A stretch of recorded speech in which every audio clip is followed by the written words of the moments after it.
झूठों ने झूठों से कहा है सच बोलो, ऐसा ही कुछ हो रहा है। मैं हूं शिवकांत गौतम, स्वागत करता हूं आप सभी का शुद्ध मनोरंजन में।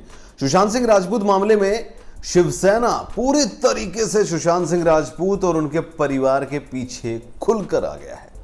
जिस तरीके से सामना, जो कि मुखपत्र है शिवसेना का, उसमें आर्टिकल आया और उस आर्टिकल में कई ऐसी बातें लिखी गई जो सच में हैं ही नहीं।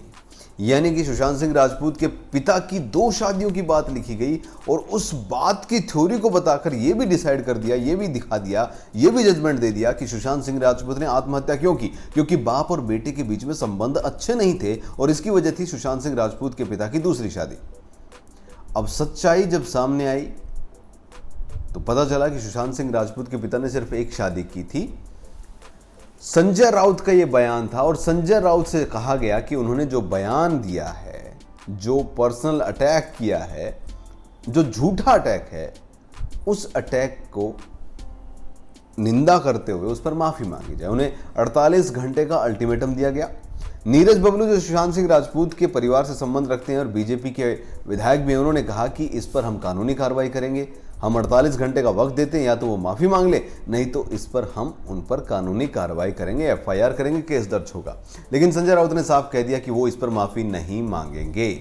यानी कि इस केस में एक इंसान जो 34 साल की उम्र में इस दुनिया से जा चुका है, उस इंसान के जाने के बाद उसके कैरेक्टर पर उंगली उठाई जा रही है, उसके परिवार पर उंगली उठाई जा रही है। और सुशांत सिंह राजपूत के पिता का तो ये भी कहना है, जो एक कविता के माध्यम से, एक लेख के माध्यम से उन्होंने कहा है कि अब परिवार को भी धमकियां मिल रही है, एक एक करके देख लेंगे, ऐसा बोला जा रहा है।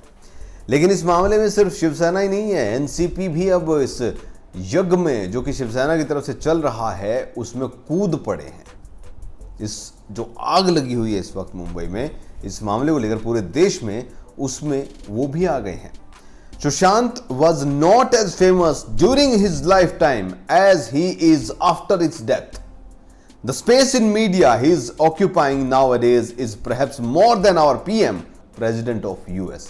ये बेहुदा ट्वीट जो है ये माजिद मेमन ने किया है। माजिद मेमन जो कि एनसीपी के बड़े नेता हैं, और अब इस ट्वीट के बाद उन पर भी निशाना आ गया। और बड़ी बात यह है कि इस मामले में पहले शिवसेना जो थी वो पूरी तरीके से अटैक कर रही थी सुशांत सिंह राजपूत और उनके परिवार पर। अब इस मुहिम में शिवसेना भी के साथ जो है वो एनसीपी भी जुड़ती नजर आ रही है। गौरतलब हो कि एनसीपी के प्रमुख जो हैं, उन्होंने फोन करके, शरद पवार ने फोन करके खुद कहा था ये बात कि जिस तरीके से अर्नब गोस्वामी अटैक कर रहे हैं मुख्यमंत्री पर, उनको रोको। और अब सुशांत सिंह परिवार जो है उस पर अटैक हो रहा है। और सुशांत सिंह राजपूत जो इस दुनिया में है भी नहीं, उनके लिए माजिद मेमन का ये जो ट्वीट है कि सुशांत जो है वो इतने फेमस थे ही नहीं जिंदा रहते जितने मर के हो गए हैं, शायद वो अब इतना ज़्यादा स्पेस ले रहे हैं जितना कि भारत के प्रधानमंत्री और अमेरिका के जो प्रेसिडेंट है वो भी नहीं ले रहे हैं। बेहद शर्मनाक।